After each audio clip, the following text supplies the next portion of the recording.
Geetha CC சமையல். இன்றைக்கி நம்ம நார்மல் மோர் குழம்புலாம் ஆல்ரெடி பார்த்துருக்கோம். மாம்பழத்தை வச்சு எப்படி பண்ணலாம், அதுவும் கேரளா ஸ்டைல்லன்னு பார்க்கலாம். வாங்க வீடியோக்குள்ளே போகலாம். இதுக்கு பழுத்த 2 மாம்பழம் நான் எடுத்திருக்கேன். இதை ஃபஸ்ட்டு நம்ம வேக வச்சிடலாம். ஒரு பாத்திரத்தில் மாம்பழத்தை போட்டுட்டு கொஞ்சமாக உப்பு, மஞ்சள் தூள் கொஞ்சம், ஒரே ஒரு ஸ்பூன் மிளகாய்த்தூள், இதை நல்லா தண்ணி கொஞ்சமாக ஊற்றி வேக வச்சு எடுத்துடலாம். ஒரு 5 to 10 minutes. ஆல்ரெடி நல்லா பழுத்ததுனால நிறைய நேரம் தேவைப்படாது, சீக்கிரமாகவே வெந்துடும். எடுத்துக்கலாம். இதை கிண்டி விட்டுக்கோங்க. இப்போ வேக ஆரம்பிச்சிருச்சு.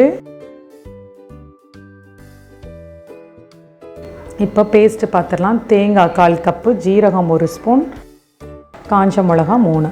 நல்லா வெந்துருச்சு பாருங்கள். இப்போ அதை பேஸ்ட்டை அரைச்சி எடுத்துக்கலாம். அதையும் நான் சேர்த்துட்டேன்.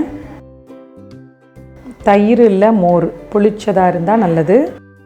அதையும் நான் அதை மோராக கடைஞ்சிட்டேன், அதை சேர்த்தாச்சு. புளிப்பு இனிப்பை பேலன்ஸ் பண்ணுறதுக்கு கொஞ்சமாக வெல்லம், உப்பு கொஞ்சம், அவ்வளோதான். இது கொதிச்ச உடனே ரெடி ஆகிடுச்சு. இப்போ தாளிப்பு.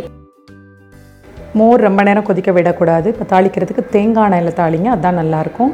எண்ணெய் சூடானோடனே கடுகு, உளுந்தம்பருப்பு,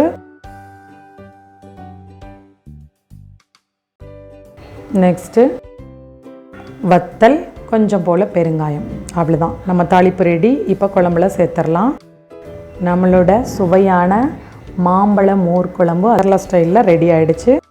நீங்கள் ட்ரை பண்ணி பாருங்கள், கண்டிப்பாக உங்களுக்கு பிடிக்கும். அந்த இனிப்போட மாம்பழ ஃப்ளேவரோட ரொம்ப நல்லாயிருக்கும். ட்ரை பண்ணி பார்த்துட்டு மறக்காமல் கமெண்ட் பண்ணுங்கள். இது வரைக்கும் நம்ம சேனலை சப்ஸ்கிரைப் பண்ணாமல் இருந்தீங்கன்னா பண்ணிவிடுங்க. இதை உங்கள் ஃப்ரெண்ட்ஸ்க்கு ஷேர் பண்ணுங்கள்.